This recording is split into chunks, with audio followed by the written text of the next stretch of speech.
दोस्तों आज की इस वीडियो में बात करेंगे इरकॉन इंटरनेशनल स्टॉक के ऊपर। स्टॉक में आज लगभग 2% गिरावट देखने को मिली और स्टॉक में लगातार गिरावट हो रही है और कंपनी ने जैसे Q1 के नंबर जारी किए उसके बाद भी स्टॉक में गिरावट हो रही है। ठीक है, तो गिरावट में करें तो करें क्या स्टॉक बेच के निकल जाए या भी होल्ड करें या बाइंग करने का मौका है, इनके ऊपर बात करेंगे। लेकिन उससे पहले यदि आप लोगों ने चैनल को सब्सक्राइब नहीं किया तो प्लीज़ चैनल को जरूर सब्सक्राइब करें सर।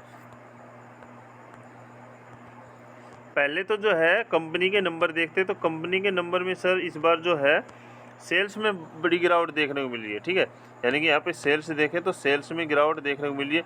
इस बार जो कंपनी की सेल्स हुई है 2287 करोड़ रही है। ठीक है सर, यानी कि 2287 करोड़ की कंपनी को सेल्स रही है और पिछले क्वार्टर कितनी थी 3787 करोड़।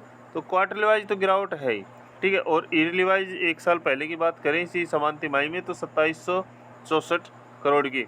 ठीक है, यानी कि सेल्स की बात करें तो सेल्स में गिरावट है सर। ठीक है, बट नेट प्रॉफिट की बात करें तो नेट प्रॉफिट में कंपनी के इस बार 224 करोड़ का यहाँ पे लाभ हुआ है सर।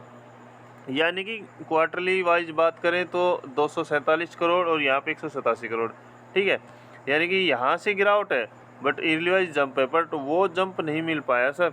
यानी कि एक तो क्या है कि कंपनी को लगातार ऑर्डर पे ऑर्डर मिल रहे थे। ठीक है, काम पे काम मिल रहा था और स्टॉक जिस तरह भागा है, ठीक है, जिस प्रकार से तेज़ी बनी है, रिटर्न बना के दिया है, उस बेस पे उस प्रकार के कंपनी ने नंबर जारी नहीं किए थी। यहाँ पे एक बड़ा धमाका देखने को मिलने वाला था सर, यानी कि बड़ा जंप देखने को मिलना चाहिए था, नेट प्रॉफिट में का ब्लास्ट होना चाहिए था, बड़ा जंप देखने को मिलना चाहिए था, वो नहीं कर पाया। ठीक है, तो इसलिए स्टॉक में गिरावट हो रही है। ठीक है, तो इस गिरावट में सर ओनली अभी क्या है कि देखो कुछ मत करो सर। ठीक है, क्योंकि वैल्यूएशन के हिसाब से स्टॉक ठीक है, स्टॉक की P25 है अभी। ठीक है, यहाँ पे इंट्रेंसिक वैल्यू 191 है, 25 P है। ठीक है, और कंपनी के ऊपर डेप्ट है बट उससे ज़्यादा कंपनी के पास कहीं ना कहीं रिजर्व भरा पड़ा है। ठीक है, और साथ में क्या सर इस स्टॉक ने ऐसी बात नहीं है रिटर्न नहीं दिया है, अच्छा खासा रिटर्न दिया आपको। यदि एक साल का चार्ट देखें तो यहाँ पे आपको 150% का रिटर्न है, हालांकि 6 महीने में कोई खास रिटर्न नहीं है। ठीक है, एक मंथ का चार्ट देखें तो यहाँ पे नेगेटिव रिटर्न देखने को मिल रहा है, बट एक साल के हिसाब से आप लोगों को यहाँ पे 150% का रिटर्न मिल रहा है।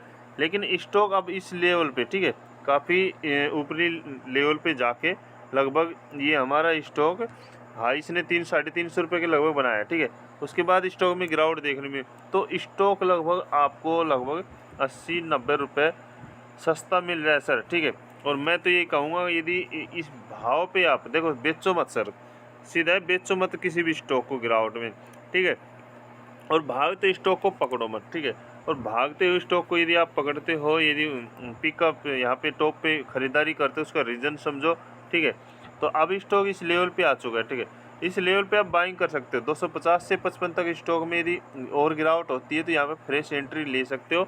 और क्योंकि ये नहीं है कि यहाँ आने के बाद स्टॉक फिर से 300 अचानक से चला जाएगा सर, क्योंकि कंपनी के नंबर थोड़े वीक आए हैं तो हो सकता है स्टॉक यहाँ अब कंसोलिडेट करे सर। ठीक है, जब तक कंपनी यानी कि और ऑर्डर पे ऑर्डर या कुछ बड़ी अपडेट या फिर कंपनी के आने वाले समय में Q2 के नंबर नहीं आ जाते, जब तक स्टॉक में बड़ी तेज़ी देखने को नहीं मिलती या रेलवे के लिए कुछ अनाउंसमेंट नहीं होता या कोई भी पॉजिटिव खबर आएगी तब स्टॉक भागेगा सर, हालांकि कंसोलिडेट करेगा।